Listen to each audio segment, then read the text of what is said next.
Hey guys, it's Christian here. Today I'm going to be doing final Golden Globe winner predictions. Before I get into this, please like and subscribe and tell me what did you think of these predictions.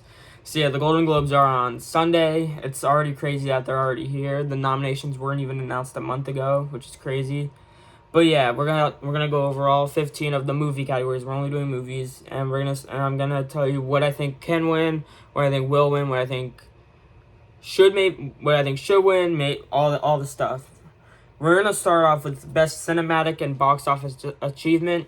The nominees are Barbie, Guardians of the Galaxy Volume 3, John Wick Chapter 4, Mission Impossible Dead Reckoning Part 1, Oppenheimer, Spider-Man Across the Spider-Verse, the Super Mario Brothers movie, and Taylor Swift, The Eras Tour, which honestly may be a threat to win because everyone loves Taylor Swift. She was like the most popular person of the year last year.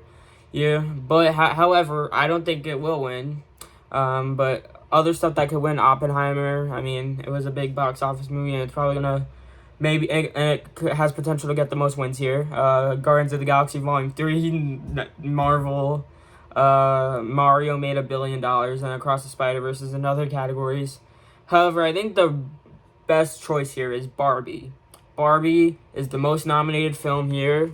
It was the highest grossing movie of last year. So to fit in with the title, I think Barbie makes the most sense for a win.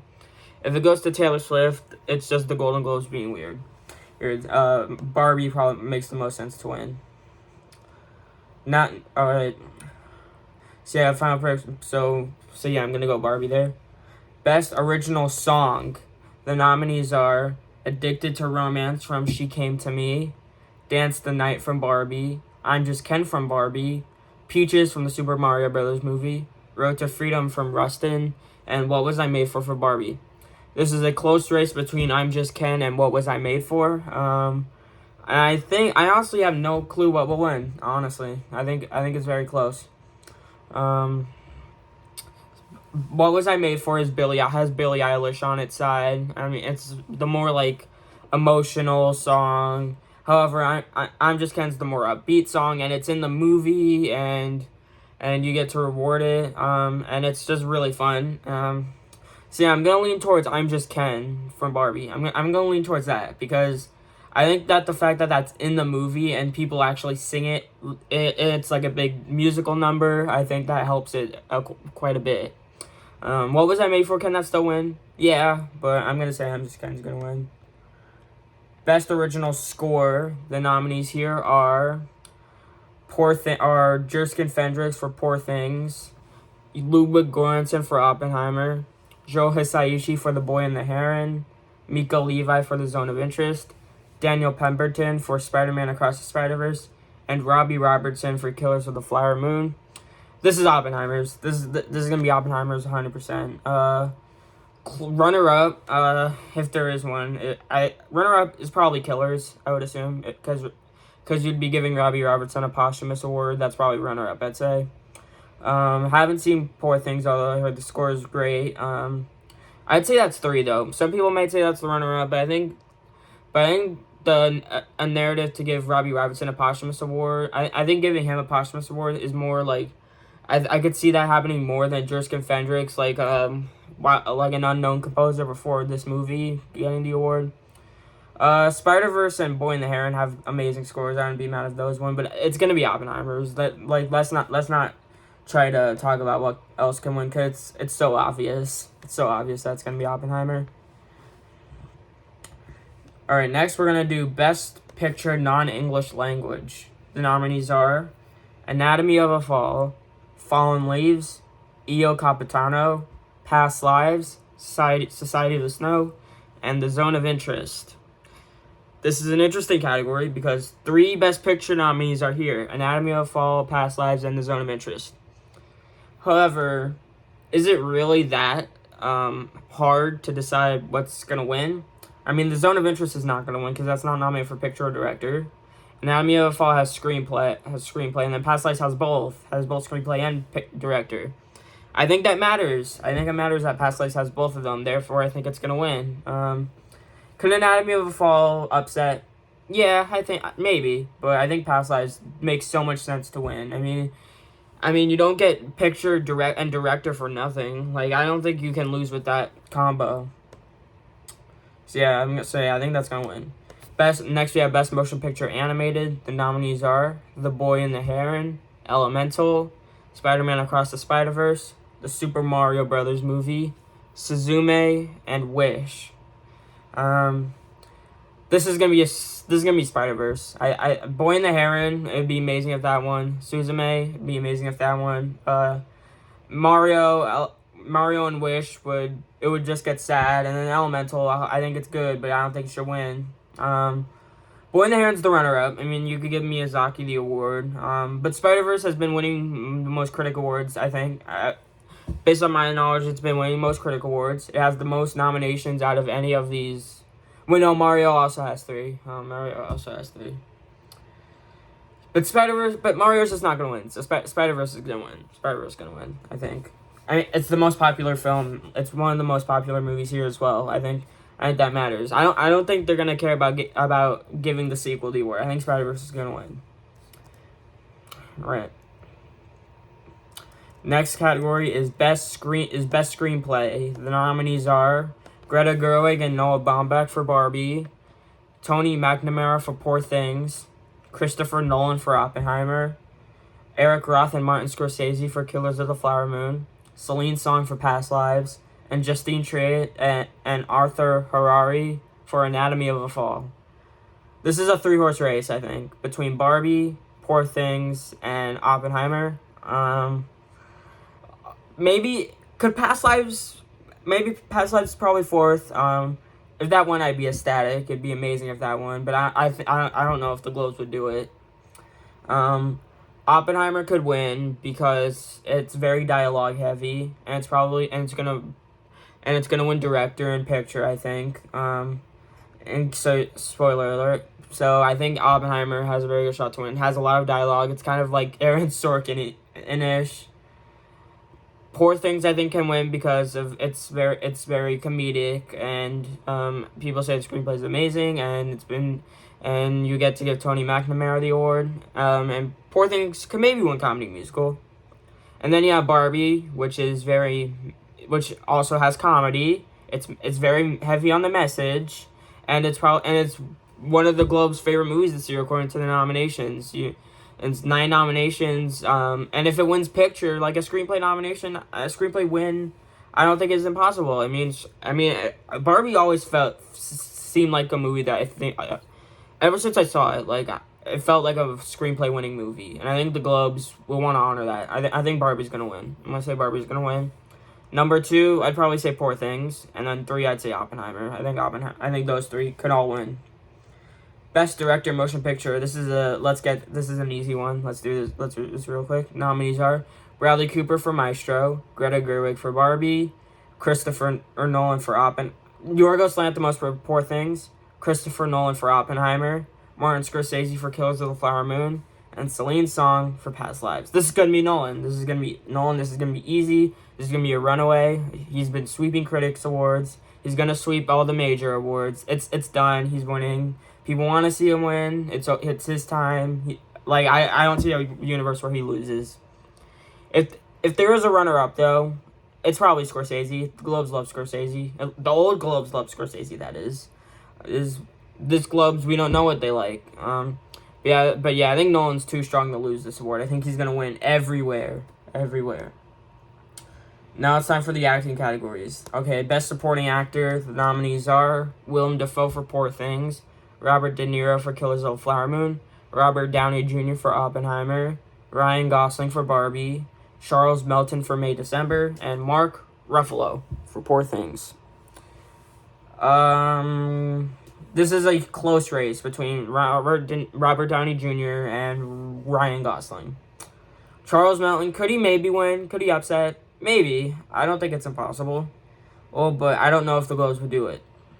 Ryan Gosling could win because he's playing Ken. It's a comedic performance. People think he's amazing, and he is amazing. He's amazing.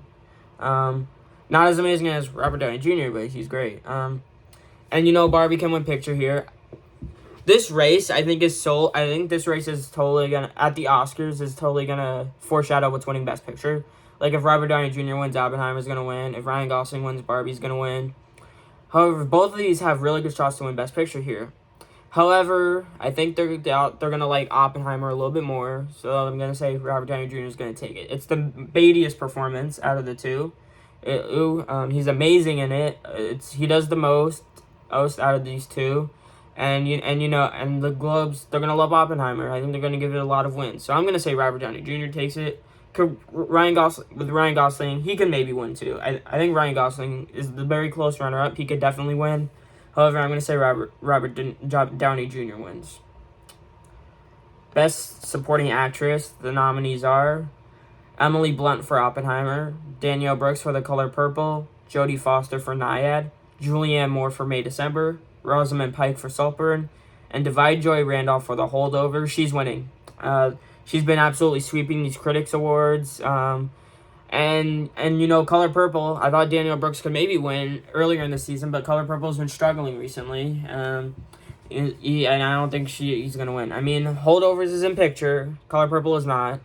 Maybe that doesn't always matter, but I think I think the fact, like, Divine Joy Randolph's sweeping to this degree, I don't think she's going to stop sweeping. I think she's going to continue winning stuff. Golden Globe, she's definitely going to win Critics' Choice, of course, because most awarded performance by critics. So yeah, I think Divine Joy Randolph's gonna win, pretty much for sure.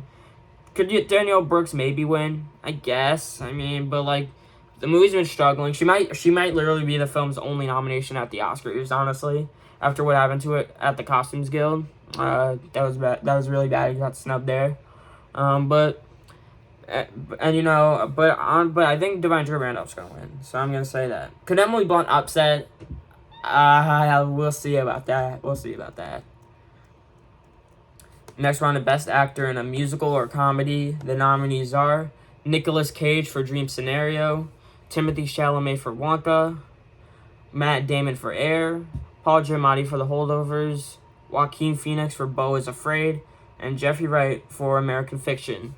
This is between Paul Giamatti and Jeffrey Wright, and I'm going to lean towards Paul Giamatti because I think Holdovers is stronger in picture. I think it's more likely to win picture than American Fiction.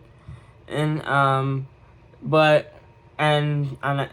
yeah, I think Paul Giamatti is going to win for those reasons. Could Jeffrey Wright win? He could, I think. But Holdovers has one additional other nomination in Supporting Actress, American Fiction.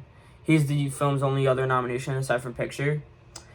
However, I think the fact that I think they're gonna like Holdovers more than I think Holdovers is more likely to win picture, and I think Giamatti's more likely to get the Oscar nomination than Jeffrey Wright. I'm just gonna say he's gonna win. So yeah. Best Actress in a Musical or Comedy. The nominees are Fantasia Barrino for The Color Purple, Jennifer Lawrence for No Hard Feelings, Natalie Portman for May December, Alma Poisty for Fallen Leaves, Margot Robbie for Barbie, and Emma Stone for Poor Things. Emma Stone's winning. She's winning for sure. It would be insane if she didn't. I think it's locked in. She's going to win for sure. Runner-up is Margot Robbie. She's playing Barbie in the movie that's basically the Globe's favorite movie in terms of what they nominated. I mean, that could win picture. However, I don't think that's going to stop Emma Stone from winning. More likely to get the Oscar nomination. Emma Stone's more likely to win the Oscar than Margot Robbie is. So Emma Stone's going to win. Margot Robbie is not even 100% guaranteed for the Oscar nomination, even though I think she'll get it. But yeah, Emma Stone, I think, makes more sense for the win. All these other people are not going to win. All these other people, aside from those two, will not win. They have no shot at winning. So yeah. I think next is Best Actor in a Drama. This is a fun one. Let's do this one. The nominees here are Bradley Cooper for Maestro, Leonardo DiCaprio for Killers of the Flower Moon, Coleman Domingo for Rustin, Barry Keoghan for Saltburn, Cillian Murphy for Oppenheimer, and Andrew Scott for All of Us Strangers. This is a very close race between Bradley Cooper and Cillian Murphy, and Bradley Cooper, his most transformative performance, baitiest performance, the movies and picture, as well as Oppenheimer. Bradley Cooper has been nominated so many other times, and still yet to win. And Cillian Murphy, this is only his second Golden Globe nomination. But Oppenheimer has 8 nominations. It's probably going to win at least 2 awards. It's probably going to win in a bunch of other awards. But his performance is more subtle, so which is a little bit worrying for me. But he's been sweeping with critics groups. He's been winning the most critic awards. Bradley Cooper hasn't really won that many critic awards, and critic awards might not matter. However, I think like with Bradley Cooper, I would have expected more passion for his performance to win the Oscar, because I would have, but because like I don't really see much passion for him to win honestly. I definitely see people wanting Cillian Murphy to win though. Last year, this is from the Oscars. This is not necessarily Golden Globes, but I think people wanted Brendan Fraser to win more so than Austin Butler. People didn't really more people wanted Brendan Fraser to win than Austin Butler. I think like more of the general public wanted him to win. I think the majority of the general public wants Cillian Murphy to win. Also, the movie's stronger, and the fact that Bradley Cooper's performance is more like transformational and it's more baity, that might not matter. They might still give it to Cillian Murphy. So with all that said, I'm actually gonna predict Cillian Murphy to win. I think Bradley Cooper. I think Bradley Cooper. I feel like his performance. It's him just. I haven't seen the movie, but I have a feeling it's just him trying to win the Oscar. And win awards, and he's not actually gonna get awards. So I think because Cillian Murphy is the better performance, and from what people have said. Cillian Murphy. Because I haven't seen Maestro, so I can't judge. But it feels like Bradley Cooper's trying very hard to win awards, but people like Cillian Murphy's performance more, so they're gonna vote for him. So I'm gonna say Cillian Murphy wins. Best performance by a female actor in a motion picture drama. Nominees are Annette Bening for Nyad, Lily Gladstone for Killers of the Flower Moon, Sandra Hüller for Anatomy of a Fall, Greta Lee for Past Lives, Carey Mulligan for Maestro, and Kaylee Spaney for Priscilla. I think this is going to be Lily Gladstone. I think she's been winning a good amount of critic awards. I think this is the most likely win for Killers of the Flower Moon. So yeah, runner-up, Carey Mulligan. I don't really think she's gonna win. Sandra Hüller, I don't really think so either. Maybe one of them can upset, but I think Lily Gladstone makes the most sense to win. So yeah, I'm gonna say Lily Gladstone's winning. Best Picture, Musical or Comedy. The nominees are Air, American Fiction, Barbie, The Holdovers, May December, and Poor Things. Similarly to last year, we have a 2-horse race. Last year it was between Banshees and Everything Everywhere. Banshees won. This year it's between Barbie and Poor Things. And Poor Things could win screenplay and act. It's gonna win actress. It could win screenplay. Barbie could win screenplay and song and supporting actor. I think Barbie, and it's the most nominated movie at the Golden Globes. Sometimes being the most nominated movie doesn't mean much. However, I think the fact that I got 9 nominations means a lot. So I think Barbenheimer is gonna have a strong showing at the Globes. So I'm gonna say Barbie's gonna win this fight. But Poor Things, could that maybe still win? Yeah, I think it could. But I'm gonna say Barbie. And then Best Picture Drama nominees are Anatomy of a Fall, Killers of the Flower Moon, Maestro, Oppenheimer, Past Lives, and The Zone of Interest. I think this is going to be Oppenheimer. Is there room for an upset for Killers of the Flower Moon or Past Lives? More so Killers. Maybe. However, I think the fact that that Nolan's winning director, that could win it's going to win score. Or it's probably gonna win an acting category. If it wins none, then that'll be interesting. But it's probably gonna win an acting award. It could win both of them. I have it winning both of them. I have this movie winning 5 Golden Globes, and then I have Barbie winning 4. So yeah, I'm gonna say Oppenheimer wins. Maybe Killers because of Martin Scorsese, but I'm gonna say Oppenheimer. Those are my predictions for the Golden Globes. Thank you, guys, so much for watching. Stay tuned on Monday, where I'm gonna go over the winners. I'm not gonna watch the ceremony most likely, but I'll go over the winners with all of you. And tomorrow, stay tuned for BAFTA long list. I'm gonna be going over them. So yeah, thank you guys so much for watching. Please like, subscribe, and I'll see you guys next time. Bye.